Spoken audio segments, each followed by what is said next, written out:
welcome everybody. I'm Susan Candell, the mayor of the city of Lafayette. It's a city in the East Bay of the San Francisco Bay Area. So tonight is such an exciting night. The initiative that we are all here to learn about was filed just yesterday with the State Attorney General's office, signed by the people right here on this call. So this is literally the first night out together, united behind this initiative. And we are all so lucky to have them here with us. So if you haven't heard, this initiative is intended to be on the ballot in November 2022, the next big general election in California. And it's simple. It will bring land use and planning back to the cities and counties where it was always intended to be, based on our California state constitution. In this recent era, where 67 state bills have been passed since 2017 to take away this local control, this will simply reset those bills. So why is this important? We will soon hear from each of our great proponents tonight why this is important to each of them in their own communities, and why it's so important to let the voters of California weigh in on this important issue. But first, I want to point out that these speakers are bipartisan, geographically and ethnically diverse, local officials, and community affordable housing advocates. This is a topic that is uniting all of us across every divide that used to exist, and is a true grassroots effort for all Californians. So after we hear from them, we will have time for questions and answers. So please put your question in the chat or the Q&A box, and we'll try to get to them after the speakers. And we'll try to answer as many questions as you have, but no doubt we will not get to them all. So now it's my great pleasure to introduce Mayor Bill Brand from Southern California's Redondo Beach. Well, thank you, Susan. Hearing you kick off that initiative kind of gives me chills. We've all been working very, very hard. This isn't something we concocted over the last few months because of SB 9 and SB 10. We've all been in this for a long time. And if you're on this call, you know what we're talking about in all likelihood. And it's just basically the fundamental question: do you think legislators in Sacramento are better adept and better prepared to rezone your neighborhoods and set building standards? Or do you think it's much better left at the local level and the local counties and city councils for determining how much, where, what kind, and when you have more development in your town? We are not an anti-development group. We're mostly about getting affordable housing. And we don't see these what are really just market rate bills coming out of Sacramento. Most of you are probably familiar with SB 9 and SB 10. There's no affordable requirements in any of them. Just a big, giant upzoning in the entire state of California. So my personal history, I saw this coming over 3 years ago. I met with Scott Wiener in his office, Senator Scott Wiener. At the time, it was SB 827, 828.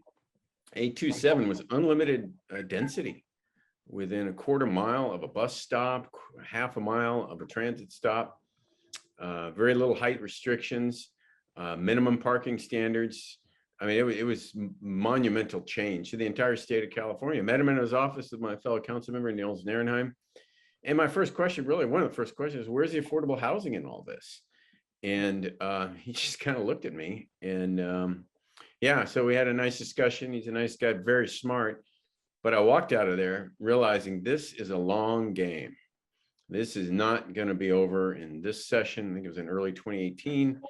I don't know what's going to happen with this bill, but most of you know 827 went down. Then it was SB 50 the next year, which was basically the same thing.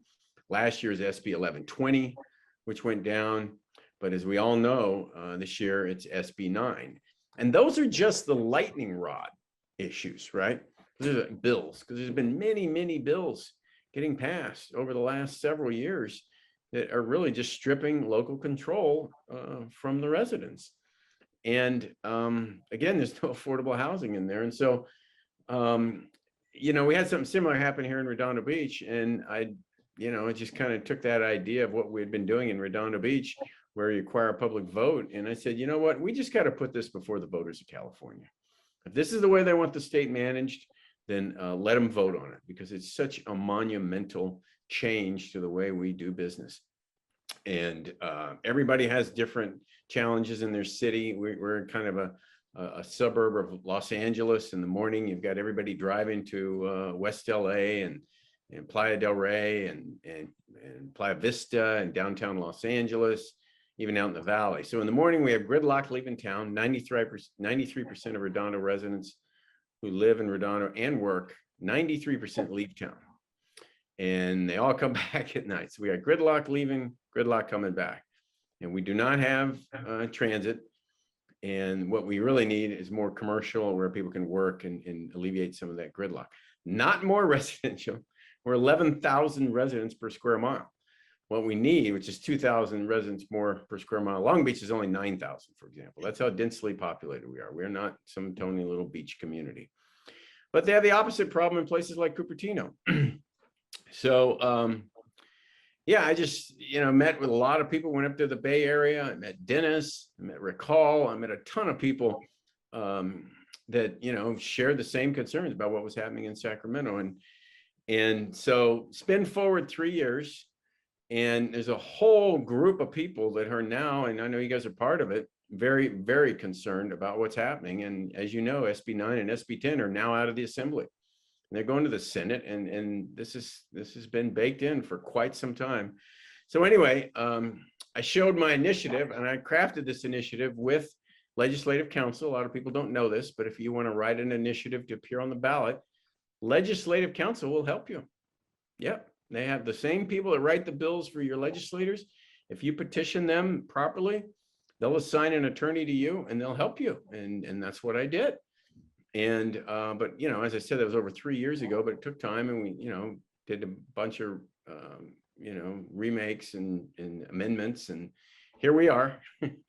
And a lot of attorneys have looked at this and think it's solid.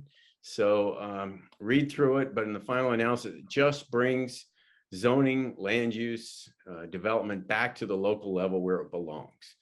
We're really focused on affordable housing, and that's really what we're trying to get in Redondo. Not just more housing. We need affordable housing. We need a good mix of very low income, moderate income.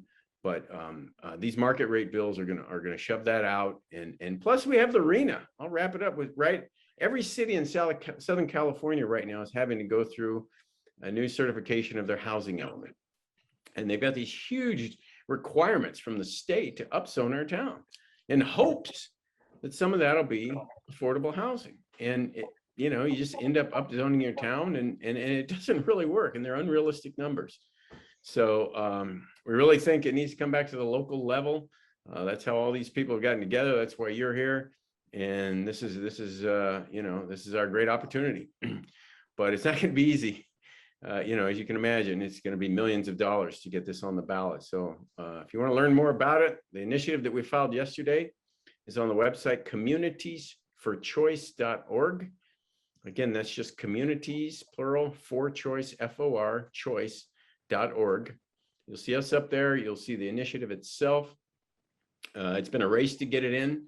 We had to get it in at this time, or it wouldn't have qualified, would have been too late for the November 2022 ballot. So again, we didn't just concoct this. We didn't just, randomly pick this day. We've been working on it for a long time, and we're here, and it's exciting, and we're all working very hard, but we need your support. We need, the community support. We need the grassroots support. That's what this is. We don't have big developers behind us. That's what's driving these things in Sacramento. So I'll let everybody else talk. Thanks for joining us. And thank you, Susan, for holding this. It was, it's a great opportunity to roll this thing out. This is the first time we've been together and talking to the voters of California. So thank you. Thank you so much, Bill, for leading this effort. Just you're our hero. Thank you. So next we'll go to Councilmember Jovita Mendoza, who's actually from my neighboring city up here in Northern California, Brentwood, California. Yeah, hi. So I am Jovita, and this is not ever where I thought I was going to be. Never did I think I was going to be a council person. My parents are both from Mexico, and I will say they were illegal immigrants, worked in the fields, got picked up off the field, sent back to Mexico a few times until they became residents, and now we're 6 kids here. We grew up in East Oakland. Ultimately, that's where they landed, and we grew up in East Oakland. And we didn't have a lot. Like we had, we rented multiple families, like uncles and aunts. We'd all live in one home, and we all saved up until we were able to buy a little house in East Oakland. And actually, it was 2 houses on 1 lot. So I'm familiar with split lots. And growing up there, it was great. It was what worked at that time. As I grew older, and we kind of knew it when my parents moved here, our dream was the American dream. We wanted a single family home in the burbs. That's what I wanted. Some of my siblings don't. One of them doesn't. She loves living in her apartment in Oakland. It's fantastic. She has that choice. I want to live in the burbs, and I have a couple of other siblings out here. But to me, joining this keeps choice with the neighborhoods and with the people, because I feel like our choices are being taken away. And as a child of immigrants, I'm like, that's what we came from. We didn't have choices where we were. Like the government kind of tells you what to do all the time. And I am a dual citizen, so I kind of get that. But so I now live in the burbs, and I love my home. You know, my husband and I worked really hard for it.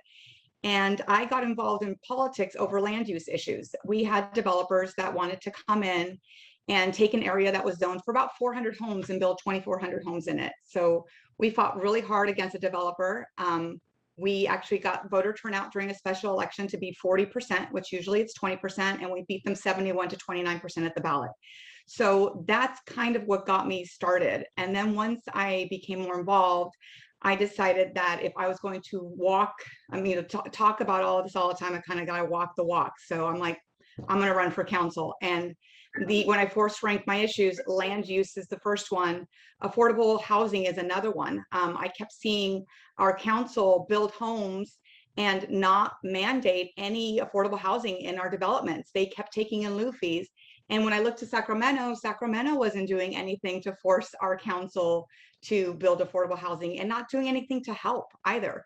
So when I joined this group, it was because we all care about affordable housing, but we also care about housing choice. We also care about our infrastructure. We know that you have to have smart growth. That's one of the things we say all the time, but smart growth to me meant we're going to worry about our schools. We don't want our schools to be full of portable after portable after portable. We're going to worry about our water demands, right? We know water is an issue. We're going to worry about the traffic. We're going to make sure we have enough fire protection, enough police protection. And that's kind of why I joined. And lastly, one of the things, I said my parents worked in fields when they moved here. And one of the things I loved about Brentwood was our agriculture that we have around here. If we keep building out, we're going to lose one of our best resources in California, which is our agriculture. Not only because you're going to lose the land, but also because you're going to lose the water that feeds that land to grow your crops. So I think this bill is smart. When I read it and when I met the group, I was very excited. I think that they really took into consideration that we do need affordable housing, but we also need to make sure that we make smart decisions for every city. And you can't do that from an ivory tower. You really got to get down to the nitty gritty and address the issues that apply to each city. Because if you do just one brush for everything, we're going to have mistakes. And that is my biggest fear with things like SB 9 and SB 10. Once you do it, you can't go back. So I'm really excited to be part of this group. I'm really proud of everyone who's here. And thank you so much for letting me be a part of it. Oh, thank you too, Jovita. Wow, such a nice statement. All right, so next we have Mayor Peggy Huang from Orange County's Yorba Linda. Thank you, Susan. It's so nice to be here. Hello, everyone. I'm Peggy Huang from the mayor of Yorba Linda, from the city of Yorba Linda. We're in the northern corner of Orange County, bordered by Los Angeles and Riverside County. It's such a privilege for me to be here with my colleagues and grassroots activists. Again, I can't stress how great it is to be part of a group that's really about working together, nonpartisan, and really caring about the communities that we live in. Land use has always been a matter of local affairs because we live in the communities that we govern, and we know what's best for our cities. And Sacramento, by taking away so much of our local control and making it essentially a city state, it's not honoring or understanding the unique character of each city. Taking my city as for an example, Yorba Linda has been bashed by many people as the city full of big lots that should be split into little lots and upzoned. Well, it looks that way from the surface. Unfortunately, if you look underground, you will find oil wells everywhere. Here in North Orange County, we were the home to Unocal 76 and Shell Oils and Era Energy. The reason why they're here is because there was a lot of oil and natural gas here for them to draw from the ground. So when all those oil wells were capped and houses built on it, then we have to consider the public safety and health of those who live in this community. And that is why the lots are created the way they are, because it has to follow the state and federal guidelines to ensure that no homes or structures are too close to these capped wells in order to ensure that people who live in their homes are safe. But when Sacramento passed laws like SB 910, Senate Bill 35 many years ago, where the city becomes, basically we just rubber stamp these development. There's no one here to ensure that these homes are built according to those regulations. And I've had developers trying to skirt the laws on these requirements before. And I've always felt that if I'm not here to ensure that those who will live near the oil well or soon to be living next to oil well are safe, then disaster is just about to happen. And essentially, all of us can say that the American dream is not to live in 1,200 square feet of airspace and owning nothing above or below ground. The way that we take people out of poverty has always been through home ownership. And we do support housing choices, but let's not take away choices from people who really do want to own land. And also we want to help people out of poverty. And affordable housing is so important. It is a very much a part of that mix that we need to be talking about. And the way Sacramento is doing it is to ensure that there's market rate, but very little choices for those who cannot afford that luxury price. Here we're looking at $700,000 to $900,000 medium house prices in California. None of these bills will help anybody be able to purchase those homes. What we need to do is come together, work together, cities and Sacramento working together in order to meet those price points so that everyone can have an opportunity to own a home and build wealth. So I hope that all of you will join us as we take back the state for the people. Thank you. Thank you, Peggy. So insightful. You guys are also delightful and inspiring. All right, next we have Dennis Richards from San Francisco. Everybody, my name is Dennis Richards. I lived in San Francisco for 25 years. I've been a community activist probably for the last 25 years. I'm president of my neighborhood association, was involved in an upzoning measure here in our neighborhood that we thought was very thoughtful, very community-based, and it had the full support of the community. And it's really, we added 3,000 additional residents here in my neighborhood, and it worked. And it worked because it was a grounds up, a bottoms up approach to what is it that makes your neighborhood special? What is it that we can allow to change? What is it that we really don't care about, or what's important to us? And those questions were asked, and we developed a community plan, and the planning process went on, and we have it's a 25-year plan. Perhaps at this day and age, it's a little long because things happen so quickly these days, but the neighborhood's actually gotten a lot better, and we're happy to welcome the new residents in. The development fits in beautifully with the existing context. We've increased height limits, we've undone density, and the world hasn't fallen in. So, I don't want to say that I'm for anything other than letting the community actually make the choice about how it wants to grow. A couple of other things. We've already talked on the lack of affordable housing in the bills.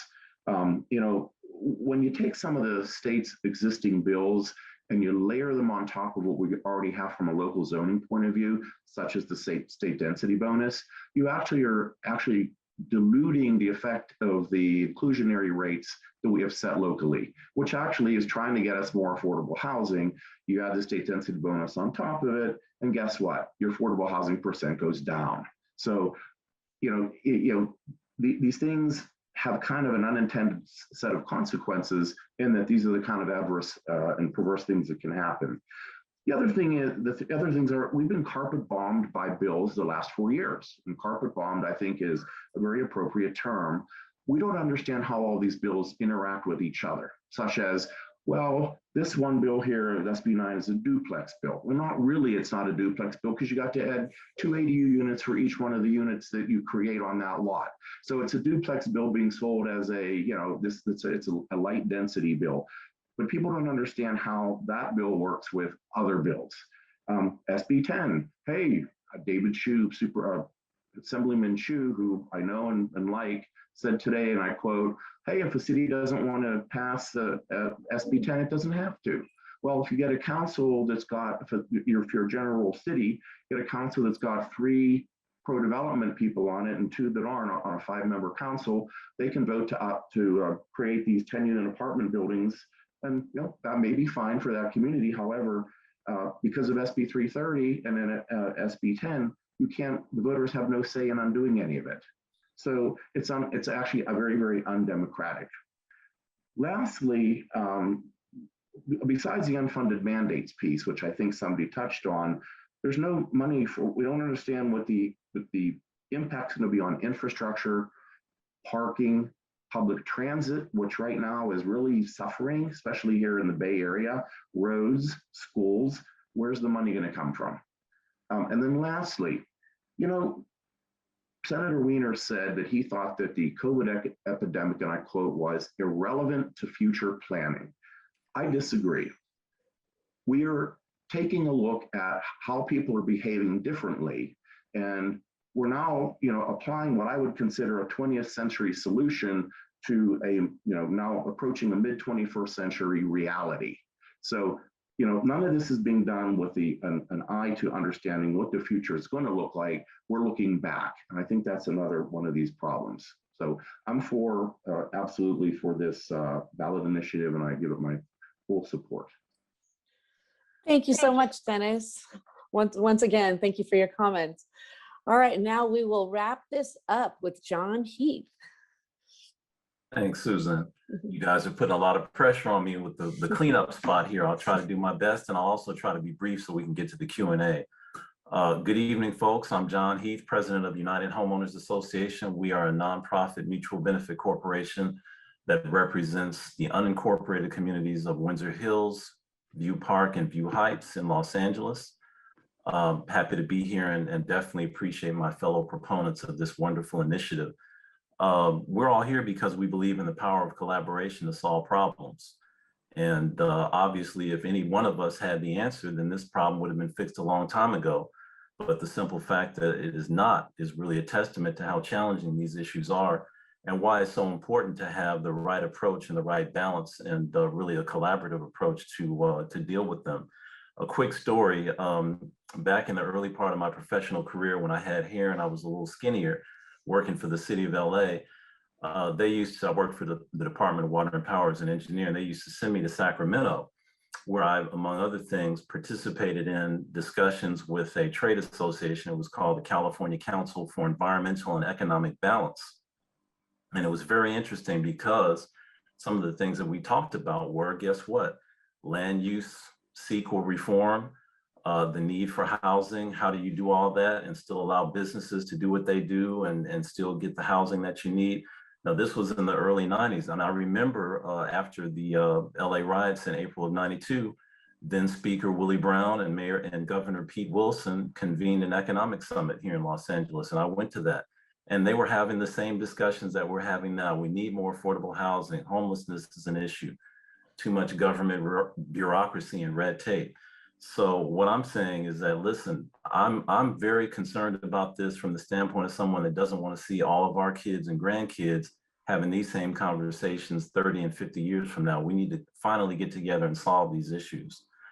Now, of course, everybody knows that we've got folks in Sacramento that think it's a great idea to deregulate the housing market and densify everything, and that somehow is magically going to create more affordable housing. I think Ronald Reagan tried that, and it was called trickle-down economics. So that's some sort of trickle-down housing. Sorry to my Republican friends, but that theory does not work. And moreover, right now we've got 1.2, according to the 2018 census, there's over 1.2 million vacant housing units right now. Okay, so how many more housing units do you need to satisfy this demand issue that we keep hearing about? The issue, folks, is we're not producing enough affordable units, and that's across the board. That's rental properties for folks that are below 60% AMI. That's workforce units for people that are from 120% to 80% AMI. That's home ownership opportunities. Peggy spoke about that, and everybody knows that, you know, home ownership is very important.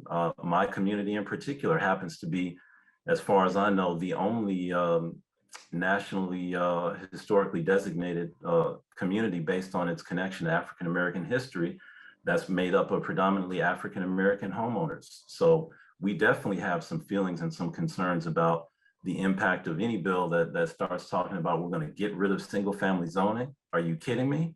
After folks literally bled and died for the right to live where they want to, now you're going to come around once we've established a significant community and just say, oh, just kidding, we want to do away with that. Come on now. If you all don't mind, and the other thing that I want to point out is the thing we have to get to, and I saw a few comments in the chat, and I look forward to hearing from some dissenting views if we have time. Keep in mind, what is the ultimate policy or the goal that we're trying to get to? If we can just agree on that, you know, we can talk about the myriad of ways to get there. But a lot of times, you know, we have these lofty ideas and people don't focus on, okay, what's the ultimate policy objective? So that's something to keep in mind. If you guys don't mind, I just want to read a few excerpts from a few letters just to contextualize this, and then we can open it up for some Q&A. This first letter is from April of this year. It's written by our friend Michael Lawson, who's the president of the LA Urban League. And this is in response to and explaining why he is opposed to, and his organization is opposed to, Senate Bill 9. Ending single family zoning will invite predatory developers into working class communities of color where properties may be less expensive. Developers will be allowed to construct overpriced apartments, which will likely displace longtime existing residents. The push to turn more individuals, particularly people of color, into permanent renters will create a massive transfer of wealth that benefits corporate landlords and major developers that are likely to be the primary owners of the apartments. And then finally, he says these policies will inequitably and irreversibly transform single-family communities of color and middle and lower income neighborhoods across California into overbuilt, poorly planned, mostly rental communities with few local owners and insufficient infrastructure. So, you know, this is important stuff. And I have not asked Michael how many bills he's taken a position on, but I would bet he hasn't come out and taken that strong of a position on many pieces of legislation. Here's a letter that we wrote to Senator Atkins in August of last year in response to SB 1120, where we were trying to convince her that rather than trying to force densification down our throats, there may be some better ways to get at the issue of affordable housing if that's what we're really trying to do. So here we go. Rather than attempting to force single family communities like ours to increase market rate housing density in areas where higher density will harm the environment and disrupt existing neighborhoods, we encourage you to focus on financing and encouraging the development of affordable housing along commercial corridors close to transit for our neighbors that are at or below 80% of area median income. We agree with the analyses by the Embarcadero Institute and the California Department of Housing and Community Development, which recently concluded that California has overperformed in the creation of market rate housing, but has vastly underperformed when it comes to building affordable housing. And that's a key point. And by the way, I'm actually an affordable housing developer and manager. So, you know, I'm not just the president, I'm also a client. I mean, this is what I do for a living. So, you know, this is the issue. And then I closed out the letter as someone who's worked in the affordable housing industry for over 20 years. I know that successful development requires extensive planning and collaboration with local government, business, labor, and community representatives to ensure that each of these key stakeholders provides input and receives some benefit from the finished product. And I just go on to say how the bills would completely undermine and demolish that. And similarly, I won't bore you guys with the letter I wrote to Scott Wiener about SB 50, but I mean, as Bill and Dennis said, it's been an onslaught and really a carpet bombing process of bill after bill. So I'm here because we need to do something to actually get at solving the problem and get rid of this constant push to, densify and increase more and more supply of market rate housing.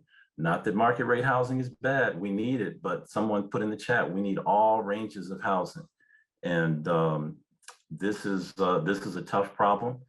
The toughest problems definitely require an even deeper commitment and dedication to collaboration in order to solve them. And this initiative is going to restore some balance that's critically needed if we're going to have a chance to actually do that. And I just want to say to everybody who's here, if we have the courage to come together collectively and stand up against the special interests and the dark money influenced politicians that have created much of this problem over the last few decades, then there's nothing that we can't accomplish. And I believe that. So I look forward to working with everybody. I hope that we can have some good discussion and Q&A and back and forth, and just stay dedicated to the very important goals of increasing affordable housing, getting better infrastructure, improving our environment. Everybody's got an opinion. That's one thing I've learned in the last few years of being a community organizer, and I know our fellow proponents that are elected officials know this. Hey, you've got to give folks an opportunity to voice their opinion. That's critical, and that all goes into the discussion. But at the end of the day, we've got to be able to come together and say, look, what's in everybody's best interest, and let's focus on that. So with that, I'm going to throw it back to you, Susan, and let's have some Q&A. Thank you. Thank you guys. All 5 of you are just so spectacular. Thank you so much for joining us here tonight. I am going to take one quick second and share my screen and show everybody the website, the Californians for Community Planning Initiative. So if you can share it, go here. So here it is. It's the Californians for Community Planning Initiative. And if you scroll down, you'll see, please watch Ladetta McElroy from Leimert Park's video. She is outstanding. But where I wanted to highlight was this page. We need money. Please go to communitiesforchoice.org, press on that support and help us out. This is a true grassroots movement. Any amount is fine. We'll take anything. So thank you guys very much. Yeah, I should have said, Susan, I'm sure somebody will say it, but obviously we're not, we don't have a big corporate donor. What you see is what you get here, folks. Like Bill said, he's been working on this pretty much as a one-man band for several years now. So whatever support, assistance, volunteerism, whatever skills folks have, we're going to need it for sure. Great. All right. So here are some questions, and there are so many questions. I doubt we're going to get through them, but the very first one that came in: when should we expect signature gatherings? So Bill, will you walk through the process? Sure. So we submitted yesterday, and we submitted to the Attorney General, and he's charged with doing title and summary. But the first thing that happens is a 30-day comment period. So right now, everybody has the opportunity to look it over, comment what they think should be changed. And they go through the Attorney General and back to us. And then we decide whether to accept any further amendments or not. At that point, it goes to the Attorney General, and he makes up a title and summary. He summarizes the initiative. He creates the title. We'll probably be working with our attorney so that it's fair and balanced. And once he issues the title and summary, which will probably, it's hard to say, maybe 3 months from now, maybe sooner, that starts the 180-day clock to gather well over 1 million signatures. This is a constitutional amendment. It requires about 1 million signatures right now. And so that means we'll have to probably get 1.4 or so million because a lot of people signed that aren't eligible for a variety of reasons. So we got a huge lift here, folks. It's likely going to cost $10 million to get on the ballot. I mean, that's just a guess. And we're just trying to get on the ballot, because if this gets on the ballot, oh yeah, the Building Industry Association, a lot of big companies are going to spend a lot of money to defeat it. This is their neutron bomb. And yeah, so we'll worry about that later. Right now, we just got to get on the ballot, or there'll be no battle to fight. So you can start to gathering signatures probably in about 3 months. Great, super.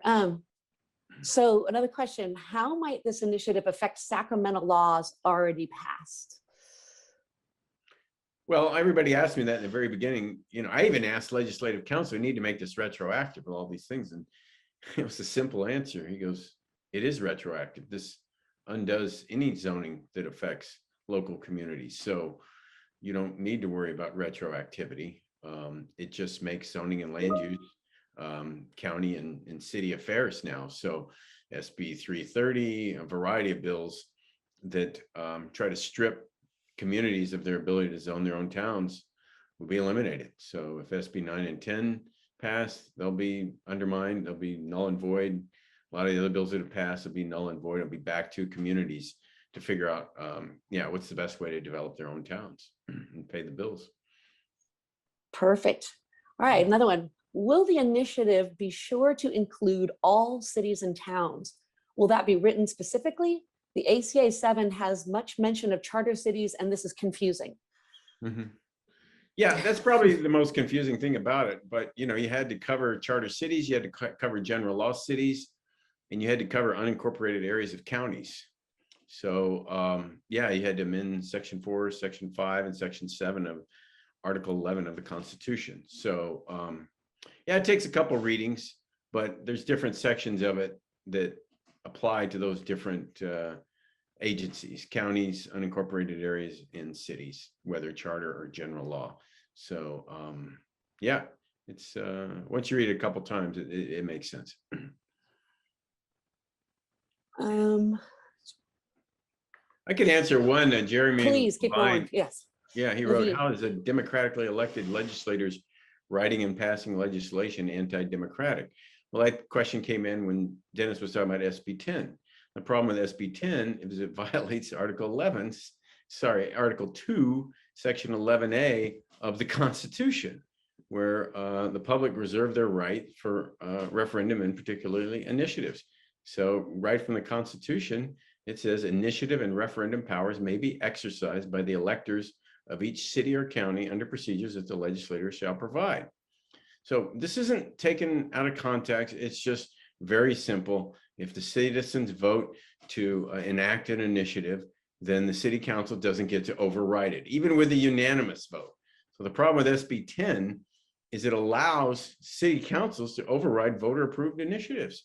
And the whole point of voter-approved initiatives was to put it to the voters, not to the city council. So, last year was SB 902. Scott Winter pulled it.